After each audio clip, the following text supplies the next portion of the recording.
মাটি মুসলমানে কিনিবৰ বাবে আৰু এজন মুছলমানৰ মাটি হিন্দুৱে কিনিবৰ বাবে মুখ্যমंत्री অনুমोदन दियार पिछले लैंडसेल का अनुष्ठान हो।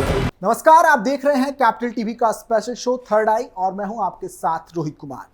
हाल ही में यूपी की योगी सरकार ने लव जिहाद और धर्मांतरण को लेकर विधानसभा में एक कानून पास किया, जिसकी चर्चा पूरे भारत और विदेशों में हो रही है।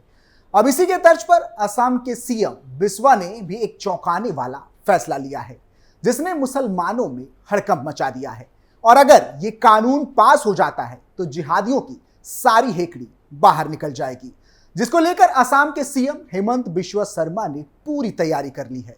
तो चलिए इसी खबर पर आज विस्तार से चर्चा करते हैं कैपिटल टीवी के स्पेशल शो थर्ड आई में।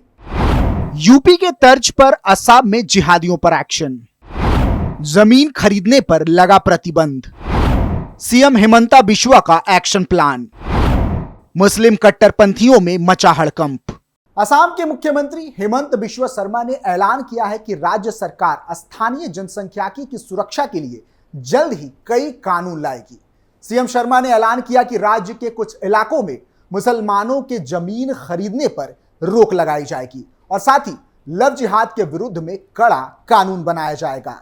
सीएम हेमंत बिस्वा शर्मा ने यह ऐलान भाजपा की राज्य कार्यकारिणी की बैठक में की।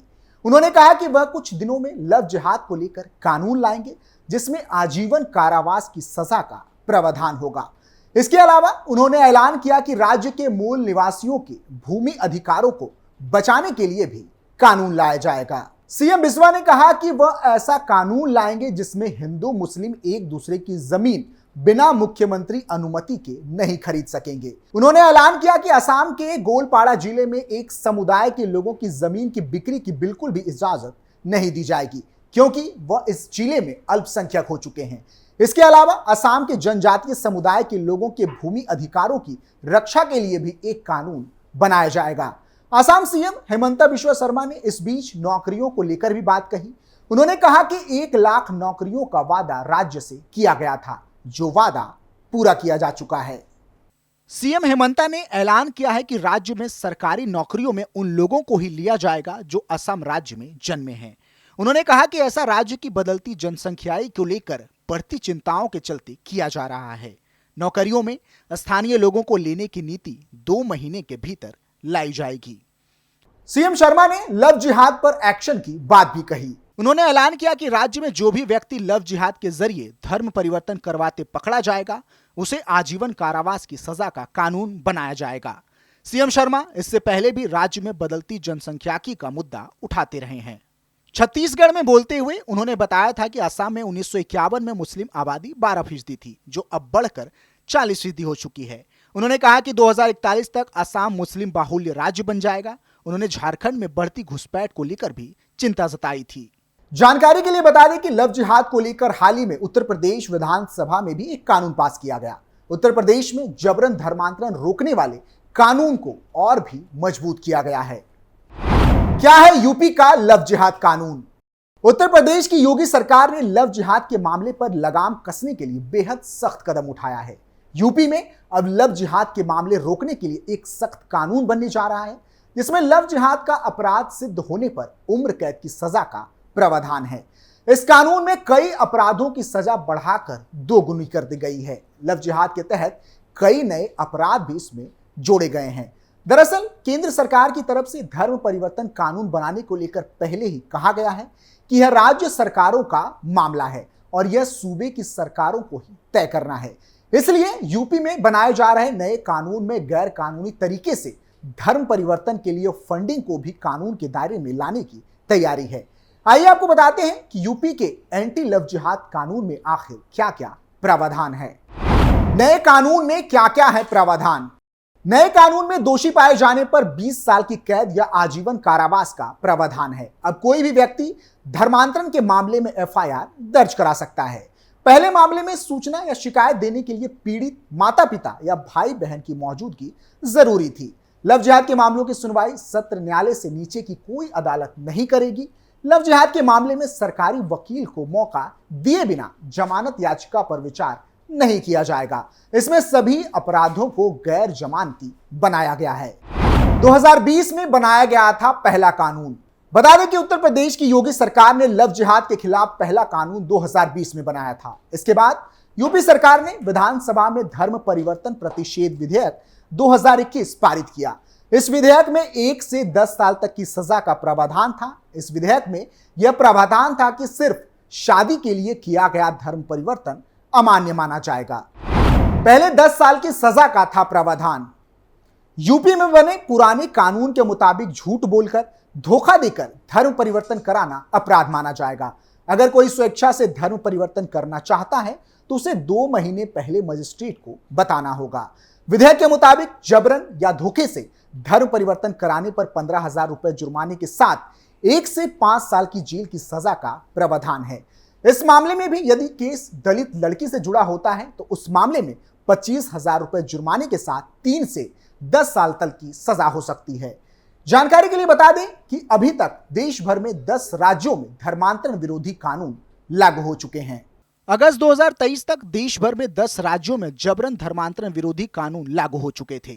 उत्तर प्रदेश के साथ उत्तराखंड, मध्य प्रदेश, कर्नाटक, हरियाणा, गुजरात, झारखंड, छत्तीसगढ़, हिमाचल प्रदेश और ओडिशा में ये कानून है। पिछले साल अगस्त महीने में महाराष्ट्र सरकार ने जबरन धर्मांतरण के खिलाफ कानून लाने का ऐलान किया था। महाराष्ट्र के उप मुख्यमंत्री देवेंद्र फडणवीस ने कहा था कि राज्य अन्य राज्यों में धर्मांतरण विरोधी कानूनों का अध्ययन कर रहा है और जल्द ही एक मानक संचालन प्रक्रिया एसओपी लेकर आएगा। ओडिशा में सबसे पहले बना था कानून। देश में सबसे पहले धर्मांतरण पर ओडिशा राज्य में कानून बनाया गया था। इस राज्य में धर्मांतरण विरोधी कानून साल 1967 में लागू किया गया था। इस कानून के तहत जबरन या लालच के जरिए धर्मांतरण कराने पर 1 साल तक की जेल और 5,000 रुपए तक के जुर्माने का प्रावधान है।